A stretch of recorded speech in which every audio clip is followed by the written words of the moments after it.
शिद्दत ड्रामा कौन कौन देख रहा है? प्लीज़ ज़रूर बताइए, क्योंकि शिद्दत ड्रामा जो है बहुत इंडिया में हिट हो रहा है। सब उस ड्रामा को बहुत पसंद कर रहे हैं और मुनीब भट्ट का जो एक्टिंग है वो तो बहुत अच्छा जा रहा है। अनमोल बलच से तो सारी शायद औरतें जो है वो जुड़ी हुई हैं, क्योंकि कहीं ना कहीं उनकी स्टोरी इससे मिलती जुलती होगी कि किस तरह से जो औरतें हैं वो अपने पति को खुश करने के लिए अपनी खुशियों को किस तरह से दबाते हैं। तो डेफिनेटली बहुत सारी औरतें जो है वो अनमोल बलोच की जो स्टोरी है यानी असरा की स्टोरी से वो ज़रूर जुड़ते होंगे। तो इसीलिए कौन किस किस की स्टोरी से ये मिलता जुलता है, तो ये कमेंट में प्लीज़ लिखकर ज़रूर बताइएगा। पहले ना मुझे बहुत बुरा लग रहा था कि यहाँ पर जब असरा को पता चला कि उसके जो पति हैं वो किस नेचर के मतलब किस नेचर के हैं और इस तरह से उसने अपनी सारी खुशियों को दबाया हुआ है और वो नहीं चाहती है कि उसके साथ वो रहे, यानी सुल्तान के साथ वो रहे, और वो वापस आ जाती है अपनी मायके में। और यहाँ पर उसकी अम्मी क्या करती है, उसको अपने घर से मतलब निकाल देना चाहती है कि तुम अपने ससुराल में जाकर रहो। यहाँ पर क्योंकि ऑलरेडी उसने अपनी पसंद की शादी भी की हुई होती है, तो इसी वजह से उसकी अम्मी जो चाहती है, हाँ मानते हैं कि उसका जो थिंकिंग था, उनकी जो सोच थी, वो चाहते थे कि उनकी बेटी जो है अभी नई नई उनकी शादी हुई है, तो इस तरह से इतनी जल्दी किसी के साथ मतलब कोई किसी को मतलब फटाफट एडजस्ट नहीं कर पाता है, तो एडजस्ट करने के लिए थोड़ा सा टाइम की ज़रूरत होती है। लेकिन यहाँ पर सुल्तान तो कुछ ज़्यादा ही मतलब कुछ उसका दिमाग कुछ ज़्यादा ही खराब है। यहाँ पर उसकी अम्मी को भी थोड़ा अपनी बेटी के लिए सोचना चाहिए था, लेकिन यहाँ पर उन्होंने भी जिद दिखाया, जबकि भाभी जो थी वो असरा का कितना साथ देती थी, भाई जो थे वो कितना साथ देते थे, लेकिन फिर भी उनकी जिद के वजह से असरा को बार बार अपने ससुराल में आ जाना पड़ता था। और यहाँ पर उसकी मतलब उसकी खुद की बचपन की जो दोस्त थी वो नंद के रूप में आ गई थी और पूरी तरह से नंद के जैसे ही बिहेव कर रही थी, यानी वो भी अच्छी खासी अपने भाई की तरह दुश्मनी निकाल रही थी अपने भाभी से। हम लोगों ने सबसे पहले सुल्तान की जो थिंकिंग है उसको पहचानने की कोशिश की कि सुल्तान ऐसा क्यों है, क्यों इस नेचर का है, क्यों वो असरा से इतनी बुरी तरह से पेश आता है। कि तो साफ समझ में आता है कि उसकी अम्मी ने उसको बचपन में ही छोड़ दिया था और फिर बचपन में स्कूल लाइफ में वो जिसे पसंद करता था उसने भी उसको ये मतलब उसकी औकात दिखाई थी। तो यहाँ पर सुल्तान को तो कम से कम समझना चाहिए, क्योंकि जो उसके साथ हुआ उससे तो उसको शिक्षा लेनी चाहिए, क्योंकि यहाँ पे असरा जो है उसे तो एकदम जी जान से प्यार करती है।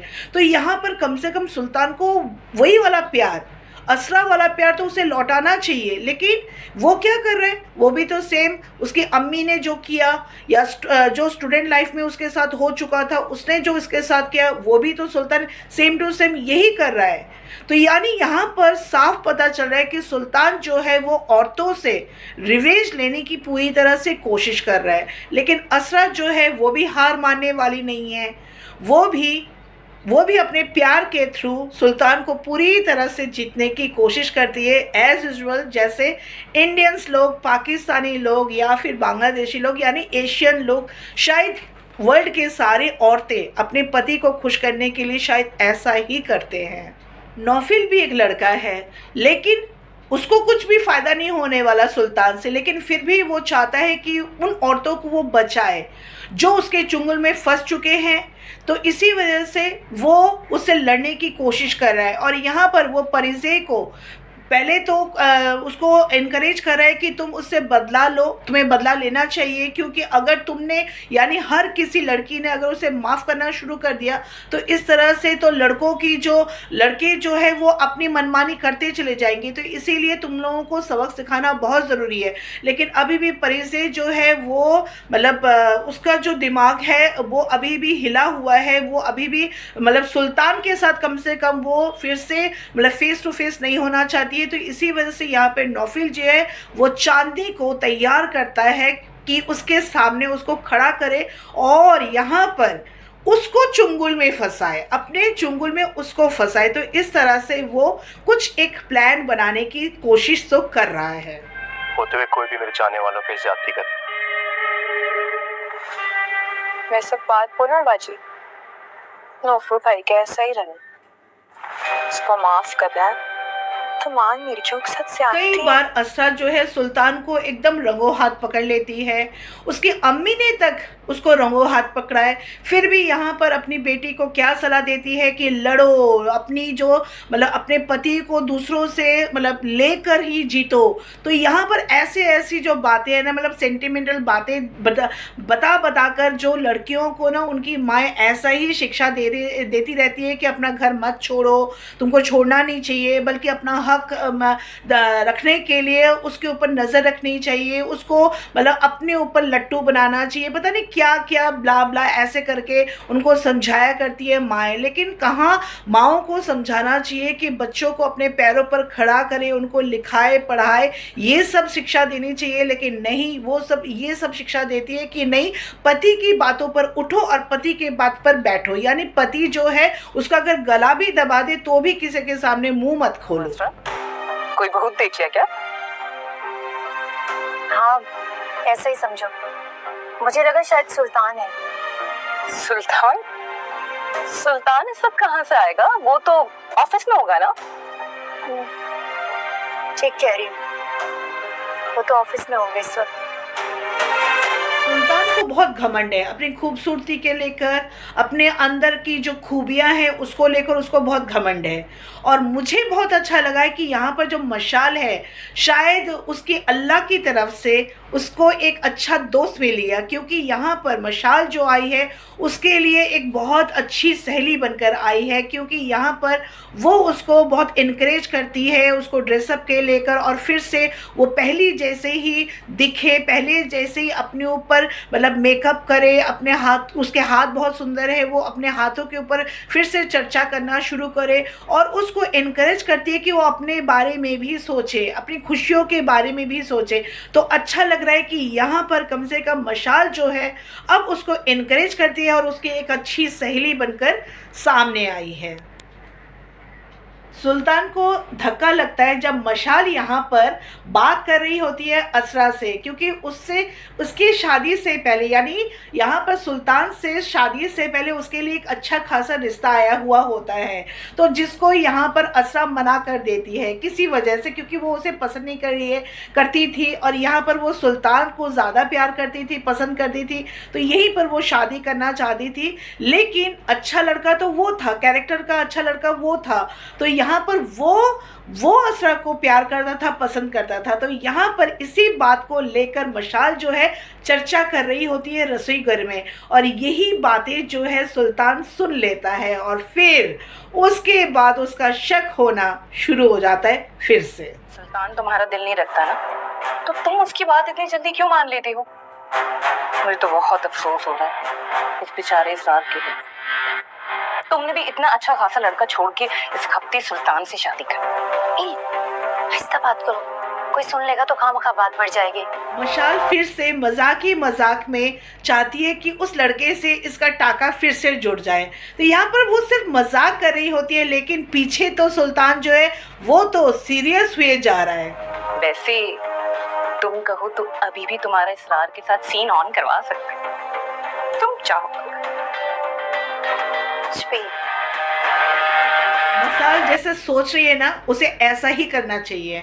ऐसे करेगा ना तभी सुल्तान एकदम रास्ते पे आ जाएगा, क्योंकि यहाँ पर वैसे वो कुछ कर नहीं रही है। यहाँ पे ये लोग दोनों सिर्फ मजाक में बातचीत कर रहे हैं, लेकिन यहाँ पर तो सुल्तान जो है वो तो अपने जैसा ही इसको भी, यानी अपनी पत्नी को भी अपने जैसा ही सोचेगा। तब तो कोई भी कहीं पे भी किसी भी वक्त आपकी तन्हाई बांटने आपके पास आ सकता है। सुल्तान, कैसी बातें कर रहे हैं आप? कोई गलत बात नहीं कर रहा हूं मैं, ये सब कुछ मेरे इर्द गिर्द होता रहा है,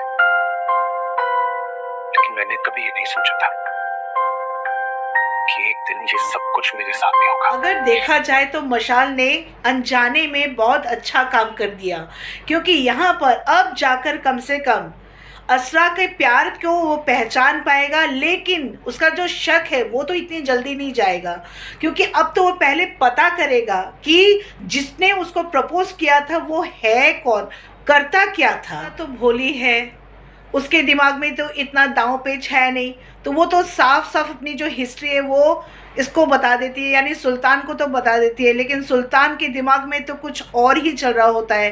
क्योंकि मैंने कहा ना कि सुल्तान की सोच तो वही हद तक है, जैसे वो है वैसे ही उसकी सोच भी है।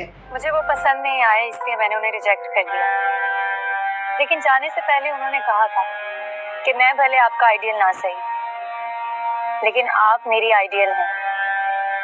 यहाँ पर अब पार्टी में सुल्तान की जो नज़र है वो इसरार के ऊपर पड़ी जाती है, और वो देखना भी चाहता है कि इसरार जो है वो देखने में कैसा है, क्योंकि उसकी तरह क्या हैंडसम है, उसकी तरह क्या वो अच्छा कमाता है, या उसकी तरह क्या उसके अंदर भी वो सारी क्वालिटी है जिसको देखकर असरा ने उसे पसंद किया था। तो यहीं पर वो अब सामने आता है, क्योंकि अब तो उसको वो देखना ही चाहता है, और अब तो उसे बातचीत करके ही अब वो सेटिस्फाइड होगा, क्योंकि उसको तो अपने साथ कंपेयर करना है ना। एक्सक्यूज मी, हाय, आपका तारुफ? ये सुल्तान है, मेरे हस्बैंड। तो आने वाले एपिसोड में हम लोग यही देखेंगे कि किस तरह से सुल्तान जो है अब पूरी तरह से जाकर असरा के ऊपर नज़र रखता है, वो किसके साथ बात करती है और किससे जाकर मिलती है, और सारी जो हिस्ट्री है वो निकालने की पूरी तरह से कोशिश करता है। अब भी जो असरा है उससे प्यार करती है या नहीं करती है, ये भी वो जांचने की पूरी तरह से उससे कोशिश करता है, क्योंकि इस तरह से पैर में गिरी हुई पड़ी हुई लड़की कहाँ से उसे मिलेगी जो उसकी हर बात हर मनमानी मान कर चलेगी। तो यही सारे आने वाले एपिसोड में हम लोग देखेंगे कि जब उसकी मुलाकात सामने सामने यानी इसरार से होती है तब वो क्या करता है, तब उसकी जो बदतमीजी है उसके साथ वो कर भी पाता है या फिर वो नहीं कर पाता है। तो आज का रिएक्शन आप लोगों को कैसा लगा प्लीज़ कमेंट में लिखकर ज़रूर बताइए, और प्लीज़ मेरा ये ब्लॉग आप लोग सब्सक्राइब कर लीजिए, लाइक कर लीजिए और शेयर करना मत भूलिए। तब तक के लिए टाटा। तुम्हारे दिल में मेरे लिए अब भी मोहब्बत बाकी है या बोझ बन गई है? मोहब्बत कभी बोझ नहीं बनती, इसके लिए तो नंगे पैर कांटों पर भी चलना पड़ता है। बस यही सुनना था।